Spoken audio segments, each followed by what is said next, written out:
Morning sun shimmered across the pool surface as I prepared everything carefully. Today I planned to close my pool for maintenance and inspection. Tools lay organized beside the deck, ready for a full afternoon. Quiet breeze passed through, giving the yard a peaceful atmosphere. Then HOA Karen appeared, stomping toward me with immediate aggressive suspicion.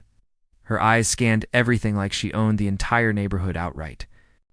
"You are not authorized to close this pool," she declared confidently. I wiped my hands calmly, trying to avoid unnecessary escalation today. "It's my pool," I reminded her, keeping my voice steady and clear. She ignored logic entirely, circling the deck like a self-appointed inspector. Suspense rose as she snapped pictures rapidly, muttering about violations secretly. She claimed closing the pool required HOA supervision she invented herself. I continued working, refusing to entertain her relentless power fantasy.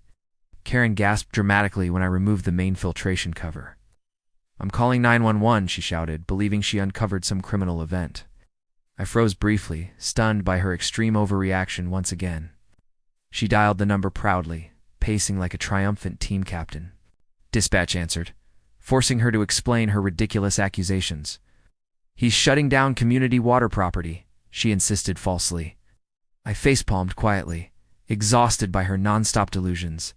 Suspense, built as sirens, echoed distantly across the quiet neighborhood. Karen smirked. Confident officers would arrest me immediately today. Meanwhile, I noticed something unusual beneath the filtration plates. A strange, metallic glint reflected from deep inside the pump. My heartbeat quickened as I reached deeper, brushing cold metal unexpectedly. I pulled out a sealed waterproof pouch covered in grime. Karen ignored it entirely, too focused on imaginary HOA authority. The pouch felt heavy, like it contained something significant. Sirens grew louder, nearing the entrance of our street. Suspense sharpened as I opened the mysterious pouch carefully.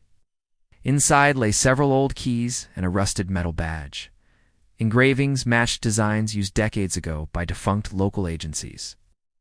I realized the previous homeowner hid something intentionally deep here.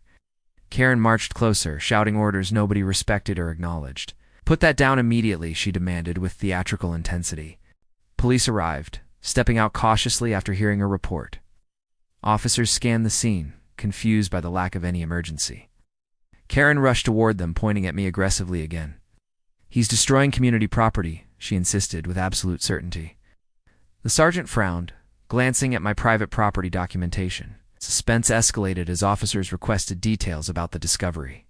I handed them the pouch, explaining everything honestly and calmly. The sergeant examined the badge, eyes widening slightly with recognition. "This symbol belongs to an old investigative unit," he muttered quietly. Karen tried snatching the pouch, claiming it belonged to the HOA. Officers stopped her immediately, warning her for interfering with evidence. She protested dramatically, insisting everything belonged to her somehow. Neighbors gathered nearby, curious about the commotion unfolding. The sergeant radioed dispatch, requesting background checks discreetly. Suspense peaked as dispatch confirmed the badge was linked to a cold case. The officer's posture shifted as the discovery gained new importance. Karen panicked, realizing she triggered something far beyond her control. She attempted claiming she authorized the officer's arrival personally.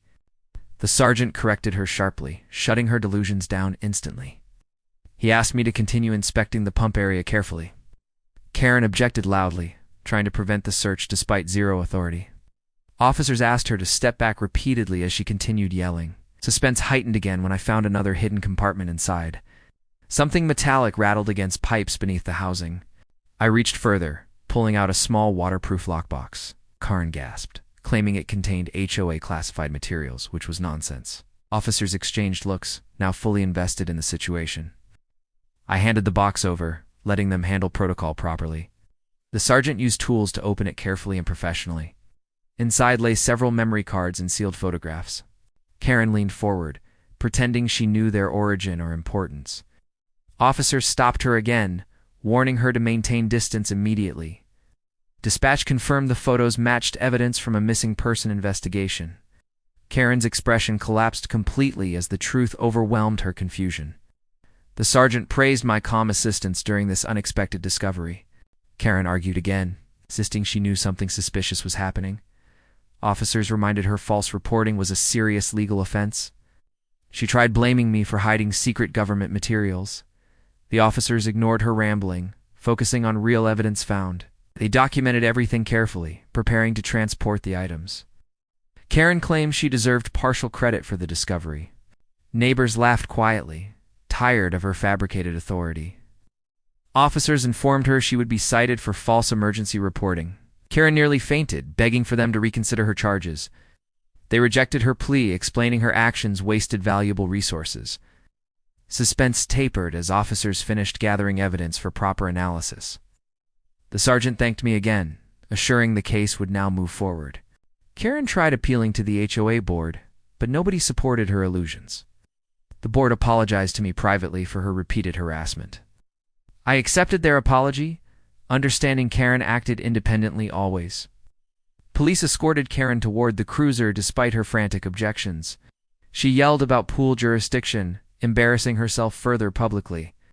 The sergeant shut the door, ending her chaotic performance finally. Officers cleared the scene, leaving the neighborhood quiet and relieved. I finished closing the pool calmly, now understanding why it felt strange. The previous owner clearly hid evidence here for very deliberate reasons. My discovery reopened an entire investigation left unanswered for years. Karen learned interfering creates consequences far bigger than imagined. Evening silence returned as the last cruiser disappeared down the road. I locked the gate thoughtfully, knowing this day revealed far more truth.